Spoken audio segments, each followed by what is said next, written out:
Isang maluwalhating araw po ng linggo sa inyong lahat. Masaya po ba tayo sa araw na to? Sabi nga sa awitin, napakadaming dahilan upang tayo ay maging masaya. Di ba? There are many, many things that we should be thankful for. Amen po ba? Every day ng buhay natin, sabi nga, punong-puno ng biyaya at pagpapala ng ating Diyos. So, today, may message po ang Panginoon sa ating lahat. I believe this is the message for everyone. Actually, inihanda ko rin po ito sana para do sa mga parents na kala ko uupo dito. Kala ko kasi yung graduation is during first service. So, nag-isip po ako nung last Wednesday nung marinig ko kay Sister Beth na may mga parents daw na-attend. So, this message, sabi ko, is both para sa mga believers and sa mga unbelievers.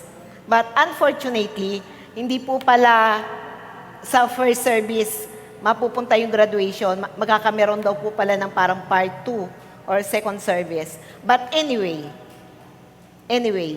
sabi nga po, walang aksidente sa Diyos, di ba?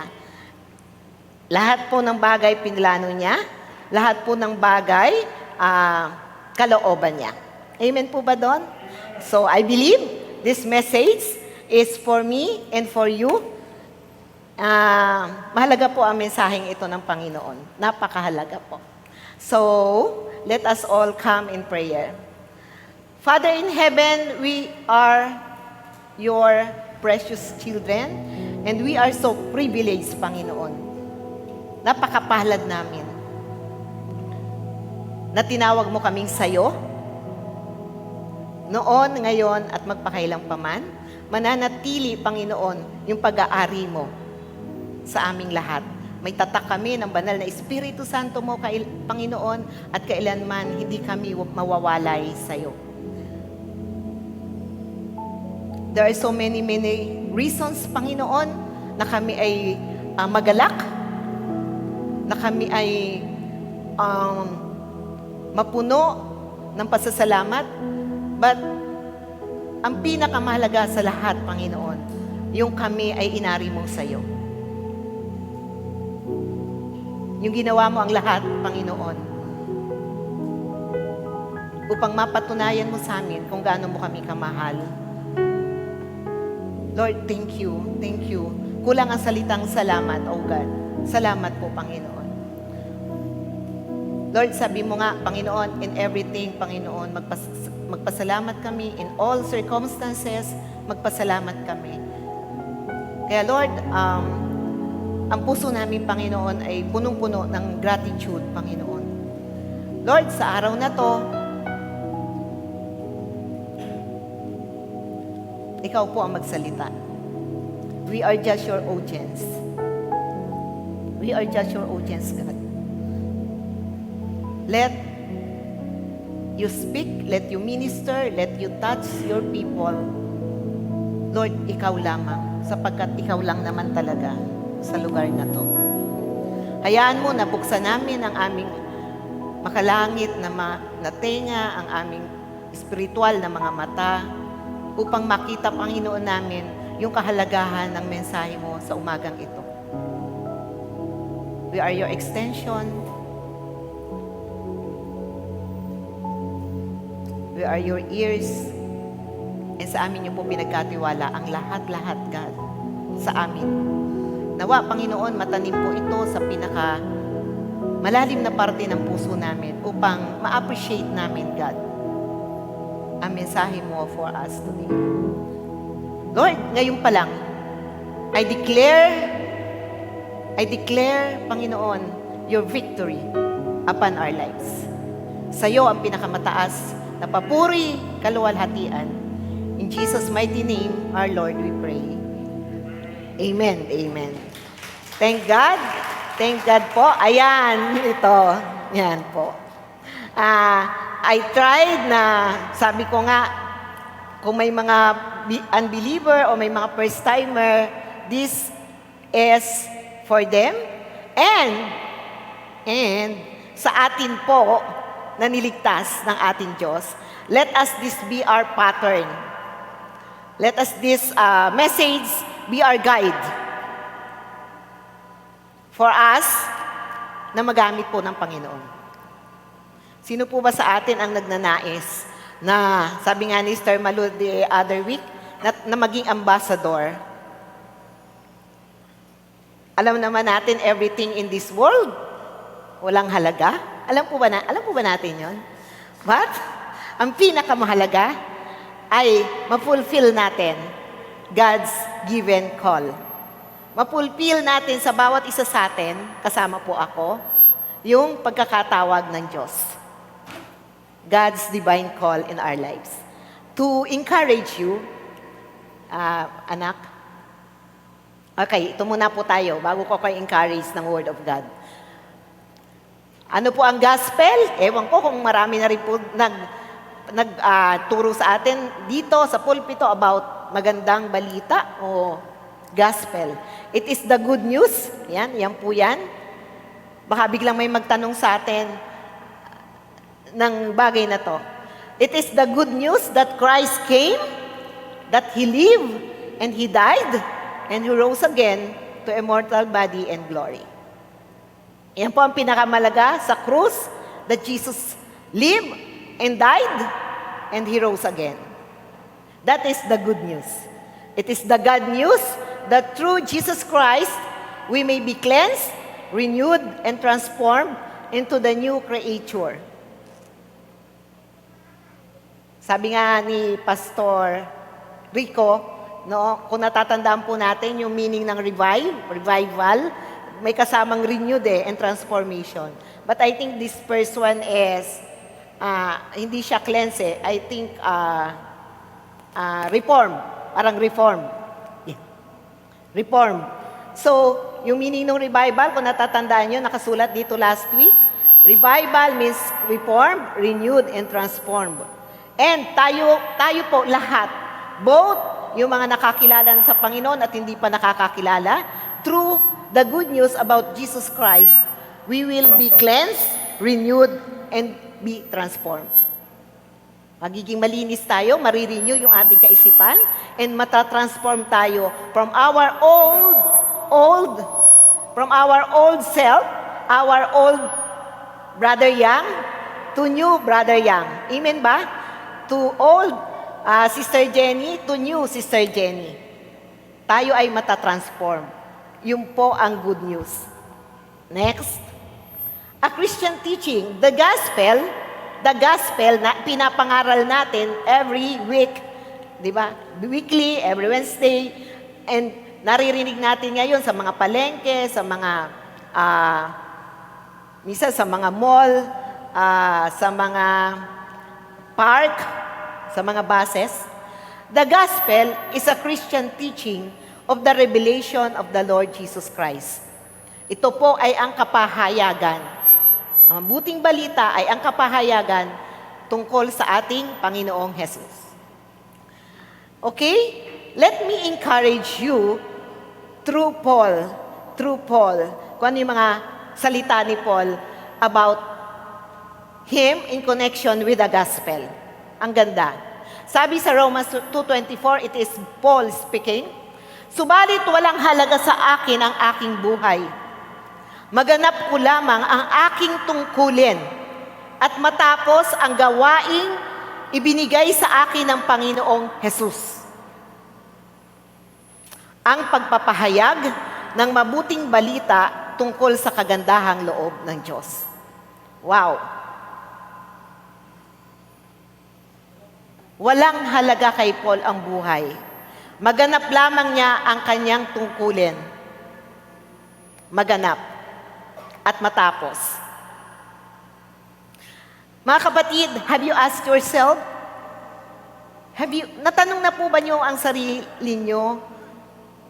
Siyempre ako, tinatanong ko din. Ano ba talaga yung pinakamahalagang tungkulin ko? Okay, alam ko naman, to love God. Diba? Ano ba yung pinakamahalagang pagkakatawag ko? Pagkakatawag. Ano ba yung gawain na nais ng Diyos na magawa ko, magampanan ko, habang binibigyan niya ako ng hininga. Kasi pag wala na tayong hininga, babay na, di ba? Parang wala nang, sabi nga, wala nang second chance. Sabi nga, walang unang pagsisisi, tama ba yon? Laging sa huli. Amen ba? Na, sana nagawa ko yon. Alam niyo po, lagi ako nagsisisi minsan. Lagi ako, may halimbawa, kapitbahay, nasa ospital, dying. Leukemia, tandang-tanda ko yun eh. Leukemia, dying, matandang kaibigan ko, kapitbahay. Bina-Bible study namin siya noon, alam ko namang tumanggap. Kaya lang siyempre, sa dami ng problema, sa dami ng trials, mga kalungkutan, minsan, yung pag nawawala yung about the excitement of the acceptance for the Lord.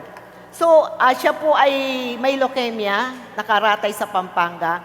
In my heart, I need and I should visit. Di ba?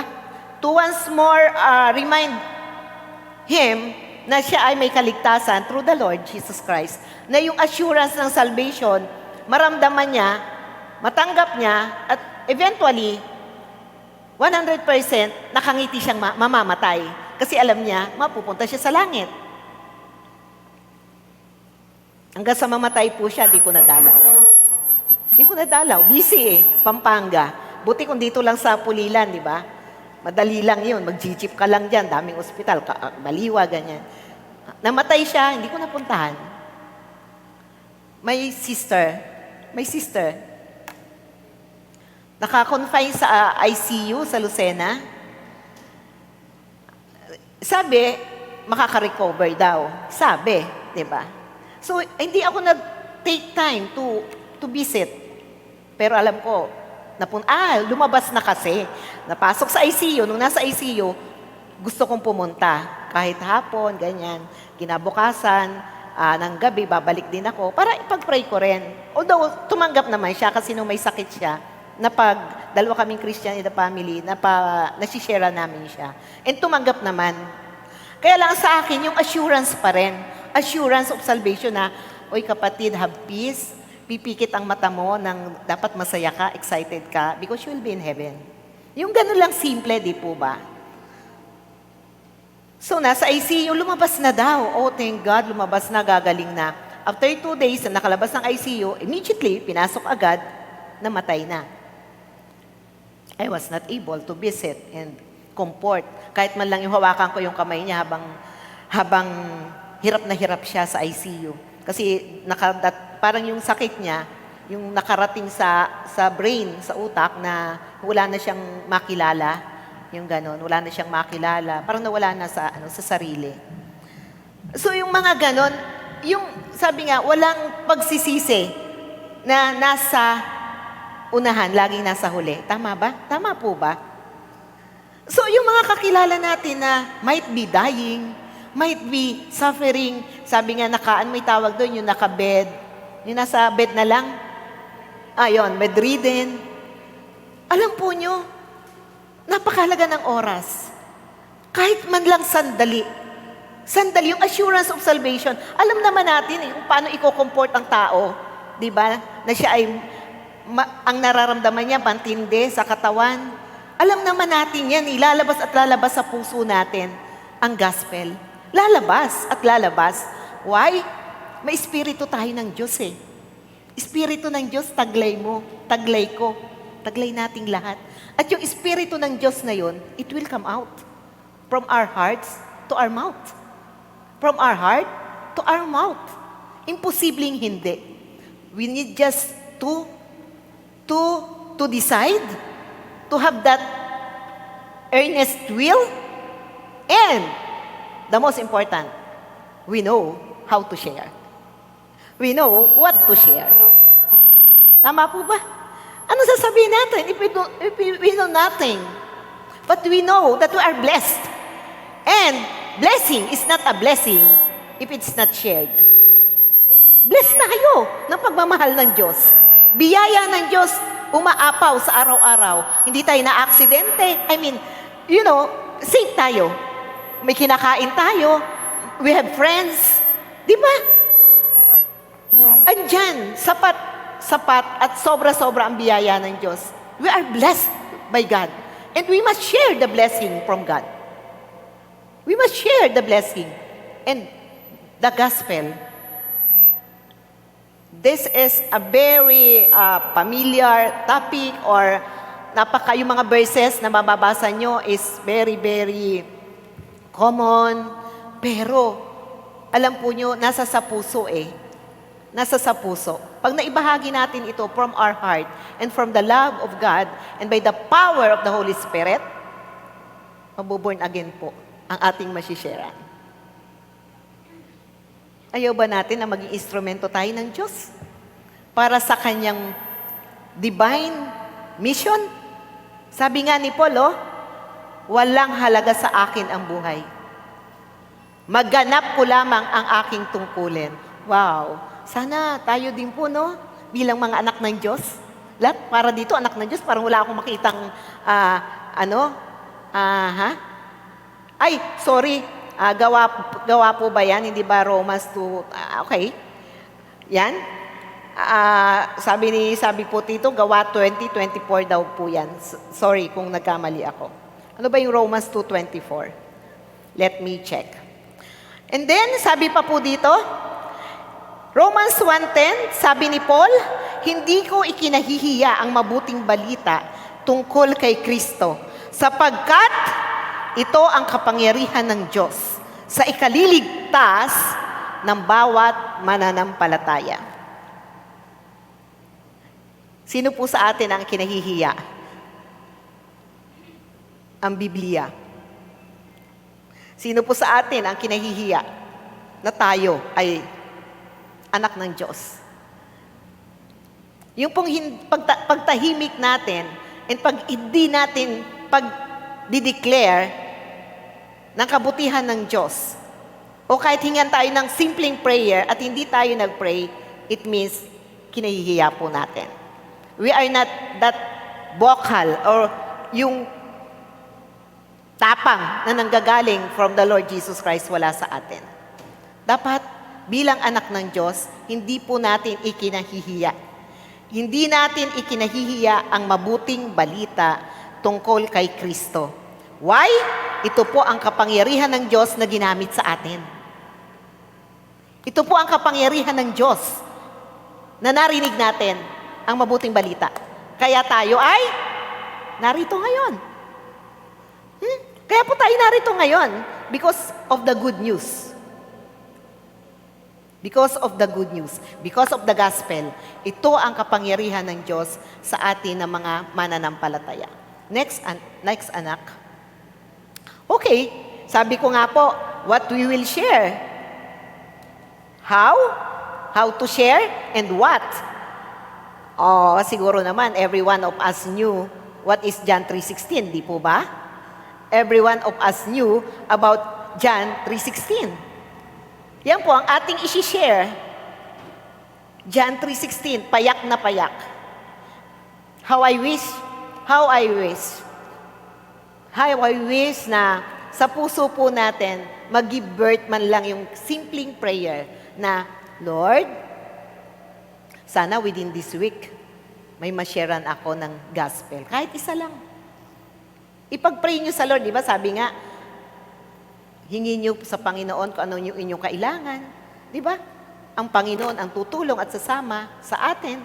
Kahit within this week, Lord, may ma-sharean man lang akong isa. Isa lang. Kapitbahay ko, kaibigan ko, tawagan ko sa video call. Di ba? Video call man yan, voice call man yan. Sana may ma-sharean po tayo. Mag-pray muna tayo. Kahit kayo mga estudyante. Kahit sabihin mo, mahihiyain ako. Mahihiyain eh. Voice call nga eh. Hindi naman niya kita yung mukha mo. Di po ba? Sana po. Why? Anong ating isi-share? Ay di simulan mo rito? Okay. Gayon na lamang ang pag-ibig ng Diyos sa sangkatauhan. Sino ang sangkatauhan? Tao. Tayo. Okay. Let me start with this. Sabihin mo doon sa katabi mo, bakit gano'n na lang ang pag-ibig ng Diyos sa tao? So, maa-awaken yung, magigising yung kung natutulog man yan. Sabihin ng kaibigan mo, ha? Anong tanong? bakit gano'n na lang ang pag-ibig ng Diyos sa tao? Bakit nga ba? Next, paano ba ipinakita ng Diyos ang pag-ibig niya sa tao?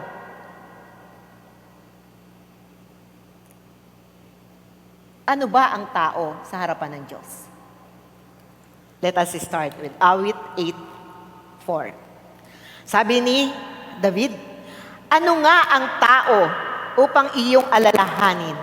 At ano nga siya na sukat mong kalingain? Siguro, sa isip ni David, napaka-special ko kay Lord. Sobra ang ginawa. Sobra-sobra. Sino ba ako para kalingain ng Lord? Ano ba ako para bigyan niya ng sobra-sobrang attention? Sino ba ako? Sino ba tayo? Yang palang simple question na yan to your friend. Ano ba, nag-uusap kayo, biglang, ay, maiba nga pala ako. Anong pangalan mo? Fatima. Maiba nga pala ako, Juana. Naisip mo na ba? Bakit gano'n na lang ang pag-ibig ng Diyos sa tao? Pasensya ka na, Christian kasi ako eh. Christian ako. Kagahapon nga, may kausap ako sa Shangri-La. Very, very vocal siya. Sabi niya, ay, kilala ko po si Robin. Kasi, iglesia din po siya. Ah, iglesia kayo. Iglesia ako. Kasama ko siya sa iglesia ni Cristo. Very vocal nga eh. Ako, iglesia pala kayo. I mean, ganun. So, pwede mo sabihin, Petra, naisip mo na ba? Kung bakit ganun na lang ang pag-ibig ng Diyos sa tao? Sa tao, wag na yung sa Kanya eh. General. Kasi Christian ako eh. Kaya, minsan naisip ko yun eh. Okay, anong sagot? Sabi nga ni David, ano nga ba ang tao, O Lord, upang iyong alalahanin? Bakit mo, Lord, binigyan ng napakalaking pagpapalaga ang tao? Next, anak. 1, tanging ang tao lamang ang kakaiba ang pagkakalikha. Tanging ang tao lamang. Pwede namang sa Genesis, nung sabihin ng Lord na magkaroon ng langit, magkaroon ng halaman, magkameron ng ibon, magkameron ng, everything. Pwede naman niya sabihin na, at magkameron ng tao. At magkameron ng tao. Pwede naman niya sabihin eh. Kasi everything that God declared, nagkakameron. Let there be light, and there was light. Diba? True speaking, nagkakameron eh. But how special you are and me to God. Nilikha niya ang tao ng kanyang kamay. By His great hands. Nilikha niya ikaw at ako. Sabi sa Genesis 2:7, basahin ko po, hindi ko nilagay dyan. Genesis 2:7. Nabasa niyo na po ba yun? Alam po ba niyo, nung ginagawa ko to, I never knew na may Genesis 2:7. It is just in my heart, how God created man. Kumuha ng alikabok. So, kumuha ng alikabok by His hand. Through His hand. Nung kinukuha ko po yung verse ng sinabi ni God na, let us make man according to our image and likeness. Wow! Bigla ko nabasa yung Genesis 2:7. May ganito pala.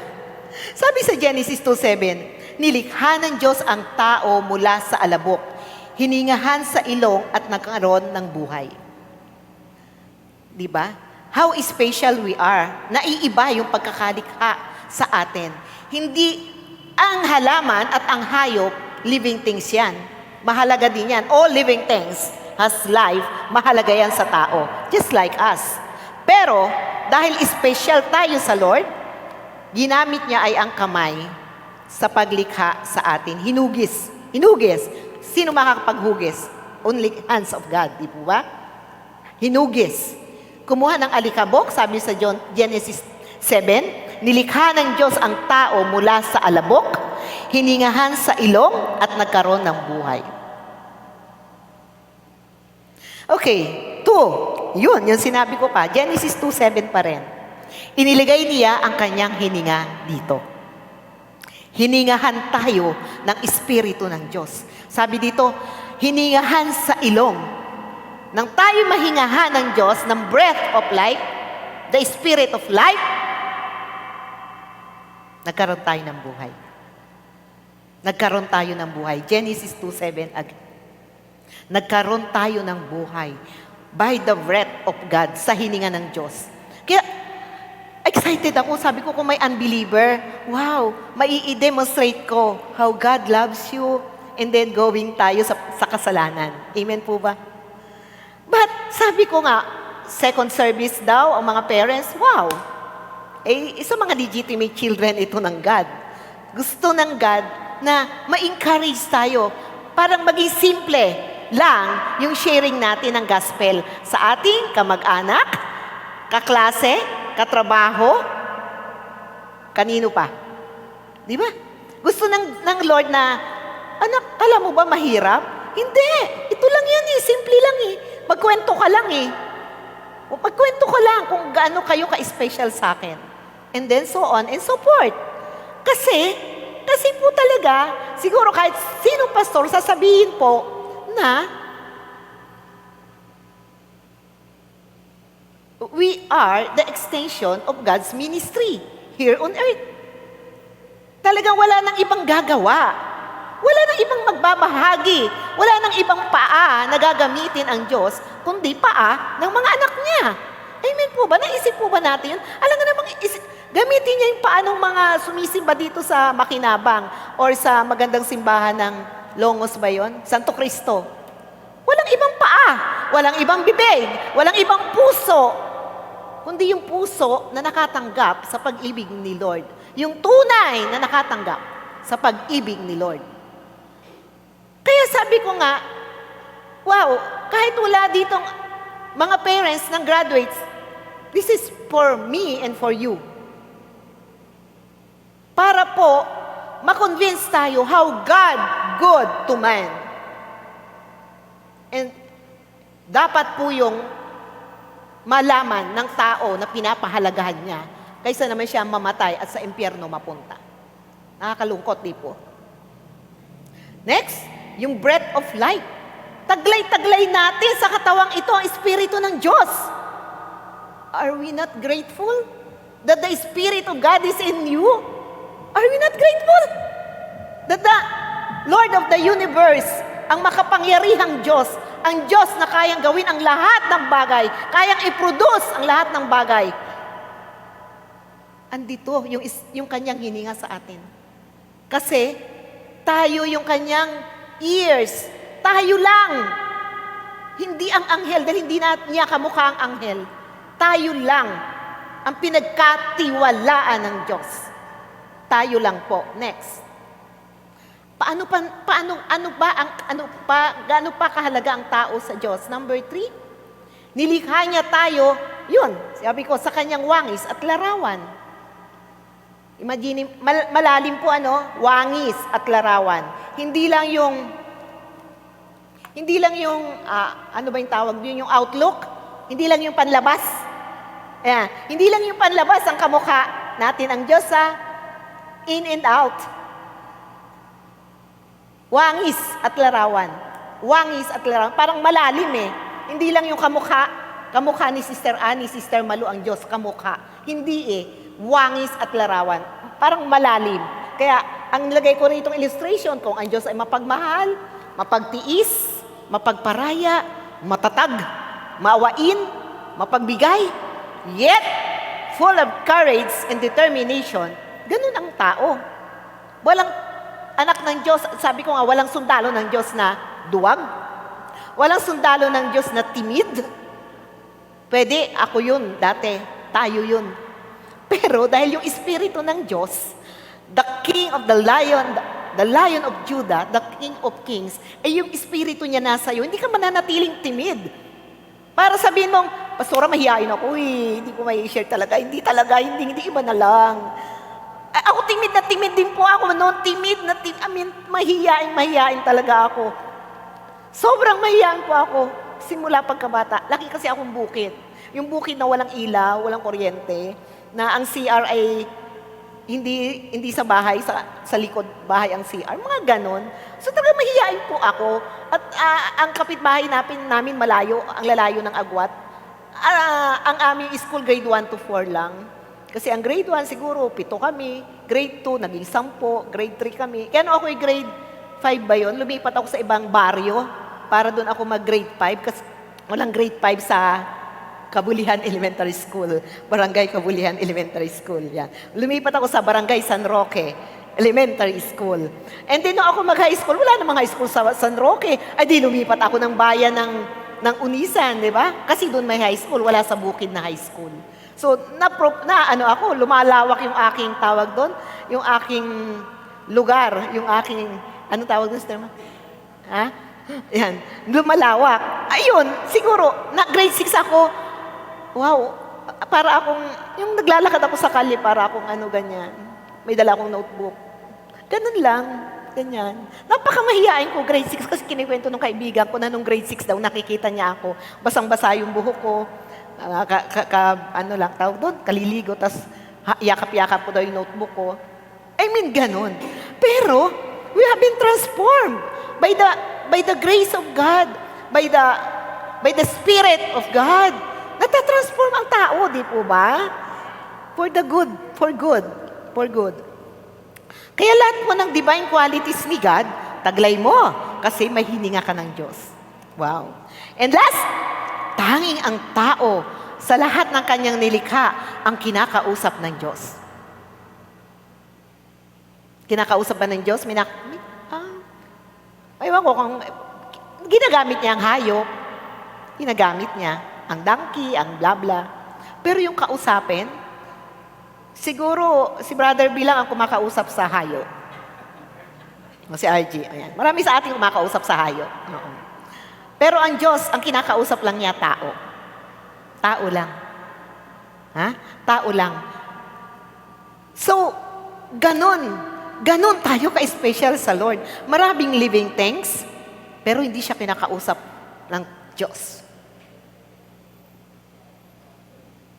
Wow, ito na ang problema. Sabihin mo, ito na ang problema. Ang tao ay nilikha ng Diyos ayon sa kanyang larawan. Kaya nga kinuha ko po sa Genesis 1:26. Talagang nilikha ng Diyos ang tao ayon sa kanyang larawan. Sabi dito sa Genesis 1:26, pagkatapos likhain ng lahat ng ito, sinabi ng Diyos, ngayon lalangin natin ang tao. Ating gagawin siyang kalarawan natin. Yan. Ating gagawin siyang kalarawan natin. Bakit kaya, ngayon ko lang nakita, no? Tanungin ko kayo. Bakit kaya sinasabi ni Lord na, ngayon lalangin natin. Sinabi rin niya, ating gagawin, plural, atin. Hindi yung gagawin ko. Hindi yung gagawin ko siyang kalarawan ko. Sabi dito, ngayon lalangin natin ang tao.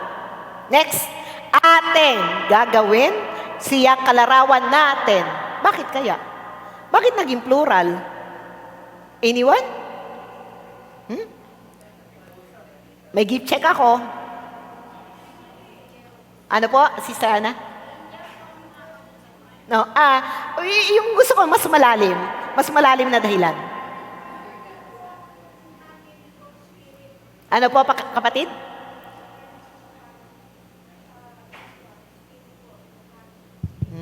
Okay. Parang gusto ko pa yung eksaktong sagot. Tama rin, may punto. Okay. Brother Yang?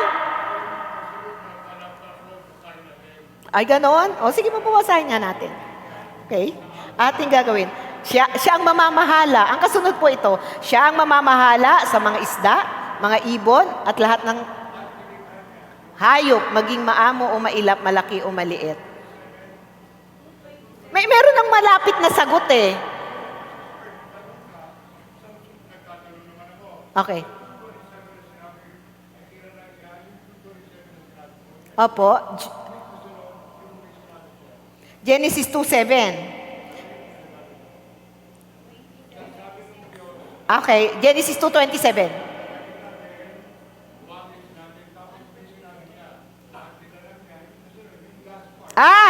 Genesis 1:27. Nilalanga ng Diyos ang tao ayon sa kanyang larawan. Ating wangin dalangin natin, hindi nilalagay niya ang Diyos ayon sa kanyang wangin. Bigla ang plural, naging singular. Yun na naman akin. Okay. But my question is, yung plural. Okay. Okay. Kasi nga, kalarawan ng Diyos. Okay. Anyway.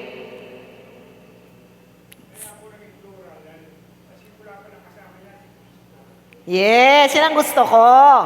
Triune God, the Trinity, the Father, the Holy Spirit, and Jesus. The Trinity. Di po ba? Binanggit ni kapatid, Espiritu lang eh. So the Triune God. So kung ganun sila, lalagay natin sa ating wangin. So nilalang niya ang tao sa kanilang wangin dapat. Okay. Mahalaga sa akin po ang grammar. Okay. O sige po. Kanila at kanya, magkaiba yun. Okay po, Brother Yang. Okay, let us see the problem. Ang tao ay nilikha ng Diyos ayon sa kanyang larawan. Subalit, ang larawang iyon ay pumangit at sinira ng kasalanan. Yun po ang ating problema. Kaya dapat nating i-share ang good news. Yun po ang naging problema. Doon nagsimula ang problema. Napakaganda ng plano ng Diyos sa tao. Napakaganda ng ginawa niya sa tao, ng layunin niya sa tao. Subalit, ang larawang iyon ay pumangit at sinira ng kasalanan. Why? Alam naman po natin, Romans 3:23, sapagkat ang lahat ay nagkasala, sabi ng Biblia po, at walang sinumang nakaabot sa kaluwalhatian ng Diyos. Doon na po natin ipapasok, mga kapatid, ang gospel. Napakaraming verses sa Bible na sinasabi o pinapahayag how sinful man is. Next, anak. Dahil po yung walang hanggang pag-ibig ng Diyos, endless love, siya pa rin ang gumawa ng remedyo at kalutasan sa problema ng tao. How? Kasi makasalanan ako, makasalanan ka, tayong lahat. Kinakailangang linisin at hugasan ng banal na dugo ang katauhan natin ng isang taong walang kasalanan. So, dito papasok ang salvation. Ang salvation po, ang gospel. So, tandaan po natin ang pattern. Mahalaga ang tao sa Diyos. Nilikhang kalarawan niya ang tao. Subalit, yung kagandahan ng pagkatao ng tao ay nasira nang pumasok ang kasalanan. So, Romans 5:8, kung paanong sa Romans 3:23, nagkasala tayong lahat, but God made a remedy for our sins. Romans 5:8, ipinadama ng Diyos ang kanyang pag-ibig sa atin nang mamatay si Kristo para sa atin noong tayo'y makasalanan pa. So, tandaan nyo lang, Romans 3:23, Romans 5:8. Ipinadama, pinatunayan ng Diyos na mahal niya tayo. How? Sa kamatayan po ng ating Panginoong Jesus. Next, anak. Next. Sabi po sa Luke 19:10, sabi, sino ba si Jesus? Ano ba talaga ang layunin ni Jesus? Siya ay tao, subalit naparito upang hanapin at iligtas tayo. Sabihin, di ba Diyos si Jesus? Paano ba mamamatay ang Diyos? Walang kamatayan ang Diyos. Kaya po si Jesus ay nagkatawang tao, naparito siya na tao upang hanapin tayo through His death. Colossians 1:21-22, dahil kayo'y malayo sa Diyos at naging kaaway niya dahil sa inyong kasamaan. Ngunit dahil sa kamatayan ni Kristo, ginawa niya kayong mga kaibigan upang makaharap sa Kanya ng walang kapintasan, banal, at walang batik. Ang may batik lang po yung batik-batik yung balat. Meron po ba yung mga batik-batik? Joke lang po. O yung aso, di ba? So, Jesus came in the form of a man, died. Sabi sa Colossians 1:21, He died. Why? For us to reconcile to God. Kasi sabi dito sa Colossus 1:21, dati tayo ay kaaway. Wow. Sakit ano? Dati kaaway tayo ng Diyos. Dati kaaway. Sabi dyan, di ba? Kaaway. Dati kaaway niya tayo dahil sa ating kasamaan.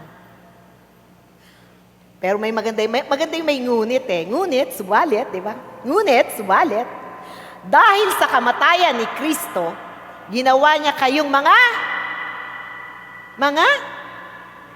kaibigan. We are the friends of God now. Di ba? Di ba ang ganda? Di ba that's good news? That's the gospel. That we became friends of God because of His death at the cross of Calvary. Ganun lang po kasimple. Ipapaunawa natin sa taong kausap natin, sa taong destined to hell once died, kung gaano siya kahalaga kay Kristo. And the power of the Holy Spirit will lead you. The power of the Holy Spirit. Basahin ko po ito, mga kapatid. Power of the Holy Spirit. Sa Lucas. Sa Lucas 4:18. Sabi sa Lucas 4:18, basahin po natin. Sa may mga Biblia, samahan po niyo ako. Sa may mga app sa Bible, samahan niyo ako. Hindi ko na po sinulat sa PowerPoint. Lucas 4:18, kaninang umaga ko lang po ito. Lucas 4:18 said, "Suma sa akin ang Espiritu ng Panginoon, sapagkat hinirang niya ako upang ipangaral sa mga dukha ang mabuting balita." Yun po ang sinasabi sa Lucas 4:18 to 19. Ipagpapatuloy ko, mga kapatid. Sapagkat hinirang niya ako upang ipangaral sa mga dukha ang mabuting balita. Sinugo niya ako upang ihayag sa mga bihag na sila'y lalaya at sa mga bulag na sila'y makakakita upang bigyang kaluwagan ang mga sinisiil at ipahayag ang pagliligtas na gagawin ng Diyos. Di po ba? Ang ganda-ganda na sinasabi sa Lucas 4:18 to 19. Ang Espiritu po ng Diyos ay sumasa atin. Ang Espiritu ng Diyos ay sumasa atin. Bakit? What is the purpose? Why God empower us? Why God empower us? One, hinirang niya tayo upang ipangaral ang mabuting balita ng kaligtasan. Upang ipangaral, ito po yung sinasabi ko kanina pa, that we are called to be the messenger of the gospel. Number 2, sinugo niya ako upang ipahayag sa mga bihag na sila'y lalaya. Bihag. Alam natin yan, di ba? Anong bihag? Bihag ng kasalanan, bihag ng karamdaman, bihag ng sama ng loob. Yan. Makakalaya daw. God empower you. God anointed you to set the captives free. That is a divine call, and that is a divine mission. To set the captives free. Next, ano pa po ang dahilan bakit tayo in-empower ng Lord?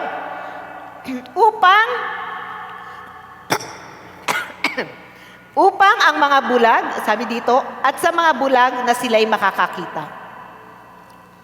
Mga bulag, di po ba dati bulag din tayo? Hello. Ako po, I've been hearing the gospel 2020, I was 22 years old. And then I accepted God after 2 years. So since then, na hindi ko pa tinatanggap ang Panginoon, bulag ako. Bulag ako sa katotohanan. Bulag ako sa pag-ibig ng Diyos. So, until the time na unawaan po natin ang Biblia. Kaya ganun din po yung ating mission. We are called by God to set the captives free. Yung mga hindi nakakaunawa ng Biblia ay makaunawa. And then, ano pa po? Sabi dito, upang bigyan kaluwagan ang mga sinisiil. Thank you. At ihayag ang pagliligtas na gagawin ng Panginoon. to proclaim God's plan of salvation. To proclaim. So, yun po ang ating call. Yun po yung ating pagkakatawag. Bakit? Dahil nga po dun sa problema ng tao. Upang katulad po natin na dati ay kanyang kaaway ay maging kaibigan niya. Next. Jesus, through the death of Jesus Christ, fallen man is back to life. To life. Yan, inulit-ulit ng anak ko. To life, to life. Buhay-buhay. Di ba? Talagang through the death of Jesus Christ, ako, fallen man, is back to life.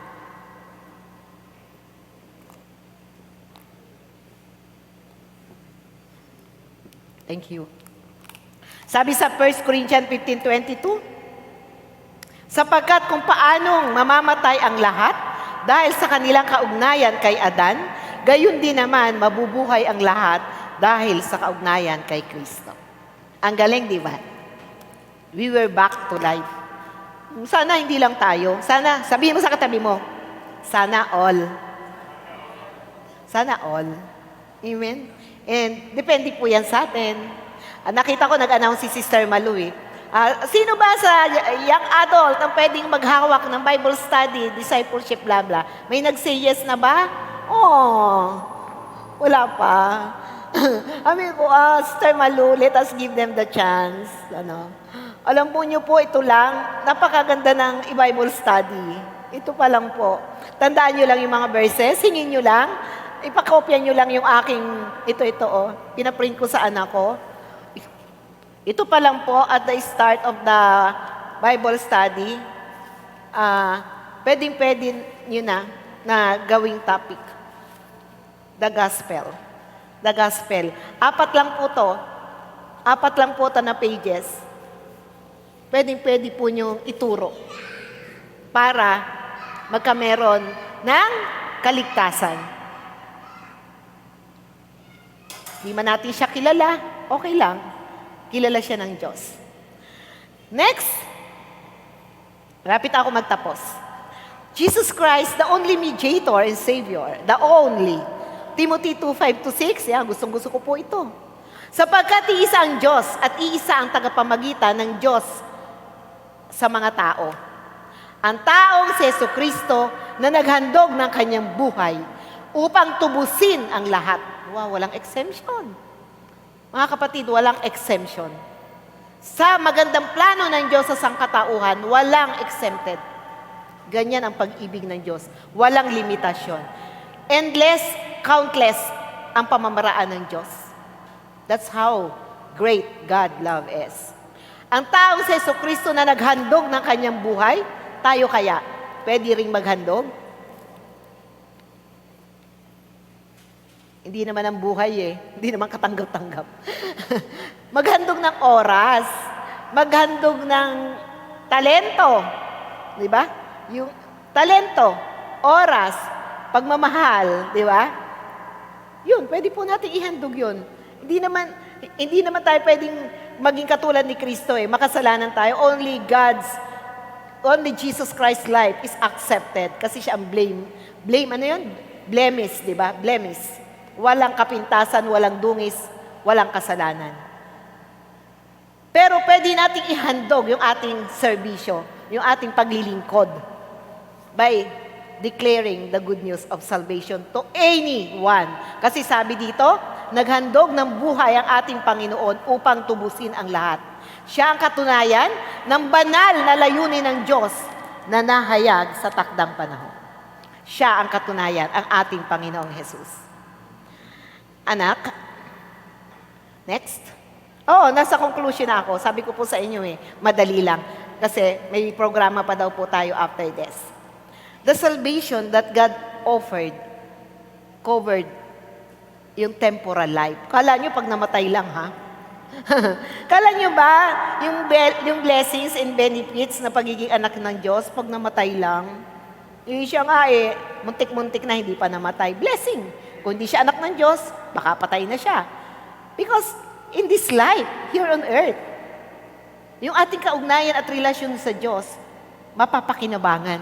Di ba hilig natin doon, may kapakinabangan. May kapakinabangan. Ang ating ginagawa para sa Lord. Sabi nga, with long and satisfying life. Long and satisfying life. Yan ang desire ng Diyos sa tao. Mahabang buhay para maging kagamit-gamit tayo and para yung divine call natin, yung mission natin to be the extension, to be the ambassador of God's love, to be His representative here on earth mangyari. Long, long and satisfying life.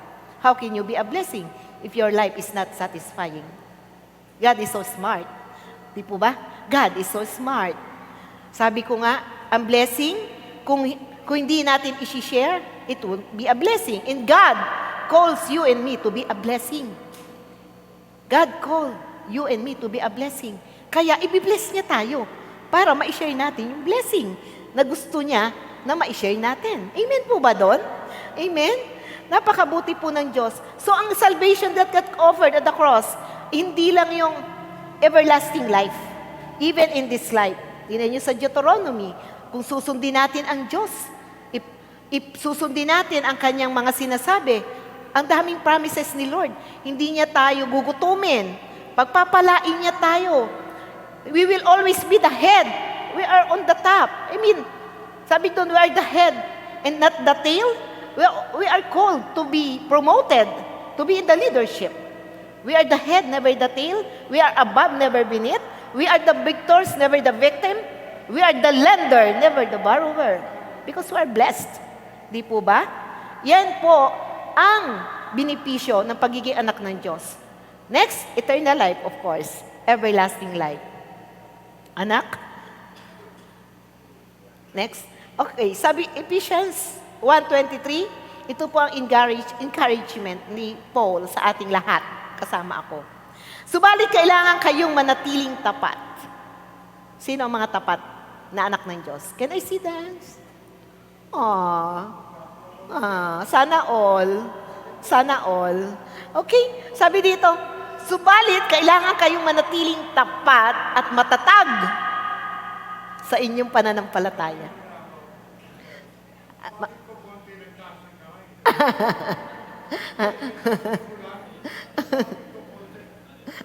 Ano po, tinatanong pa nila yung sarili nila, kapatid. Bigyan natin ng pagkakataon. Sabi, tapat nga ba ako? Mamaya sasagutin ko to. Nag-ano pa po sila, nagmumuni-muni o sabi nga, nagdidili-dili pa po sila. Sabi doon, sabi po dito na ni Paul, subalit kailangan kayong manatiling tapat at matatag sa inyong pananampalataya at huwag hayaang mawala ang pag-asang dulot ng magandang balita na inyong narinig. Manatiling tapat po tayo. May isa pa po akong gustong, yun na nga, yung Lucas 4:18 na God anointed you. God empowered you to set the captives free para buksan ang mga mata ng mga hindi pa nakakaunawa ng magandang balita na topic natin. And mga kapatid, lagi po nating tandaan, just a desire in your heart. Just a desire in your heart. And God is faithful. God is faithful to accomplish the things. The things, the divine call na nais po niya na matapos natin habang ang hiningang ito na pinahiram niya sa atin ay taglay-taglay pa. God is faithful. Just a desire in your heart na, Lord, give birth into my heart. Yung pagiging evangelist. Just like the Apostle Paul. Hindi siya nahiya. Hindi siya natakot. Pakibalik na sa Ephesians, yung first verse ko.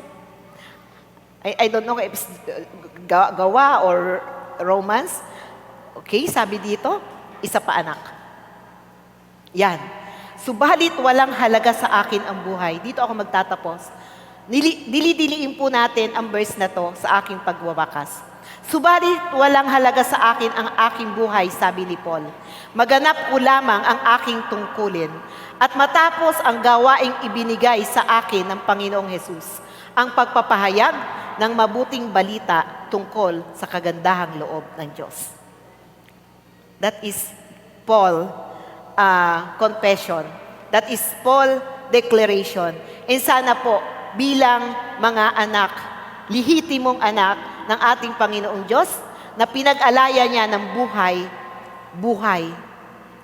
po, ang naging kapalit ng ating kaligtasan.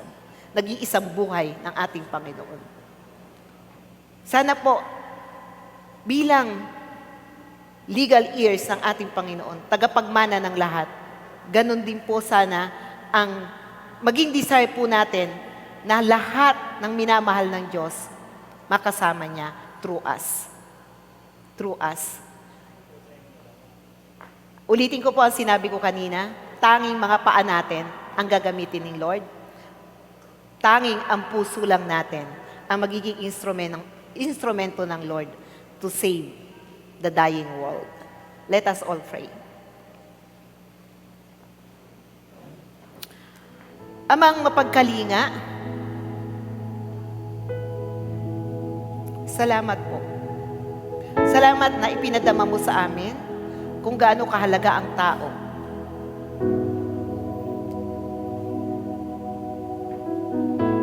At ang layunin mo sa tao kung bakit siya ay nilikha mo. Muli, Panginoon,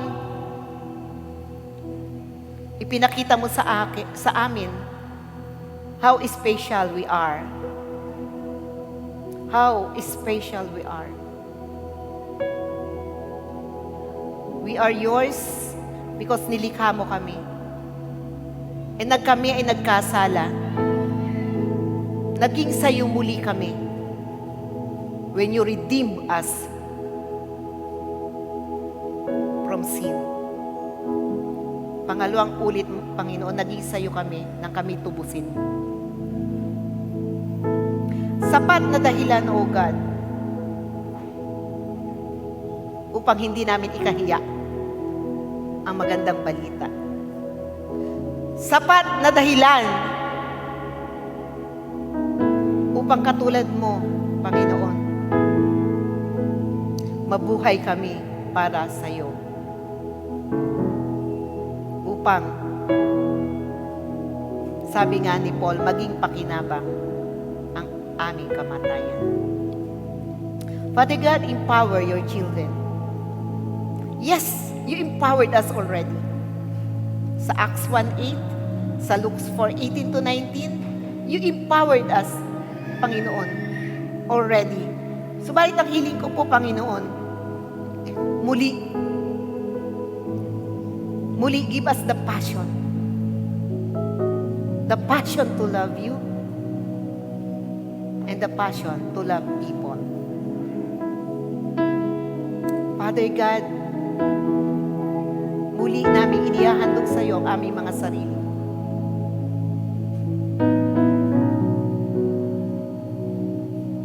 Abutin mo kami, Panginoon. Impart mo sa amin yung espiritu mo upang magawa namin, Panginoon, ang mission na sinimulan mo. Kami ang magtatapos, Panginoon. Lord, we are your children. We are your loving children. We are your blessed. We are blessed.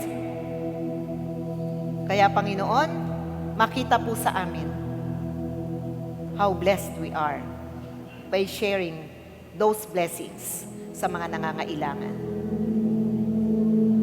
Especially, Panginoon, doon sa mga nasa kadiliman pa, doon sa mga, sabi mo nga po, sa mga bulag pa sa katotohanan. Help us to set them free. Help us, Lord, by the power of your Holy Spirit. Father God, hindi ko tinatapos ang mensaheng ito. Kayo po, banal na Espiritu Santo, ang siyang magtapos sa puso at kaisipan ng aking mga kapatid. For the glory of your name, amen. Amen.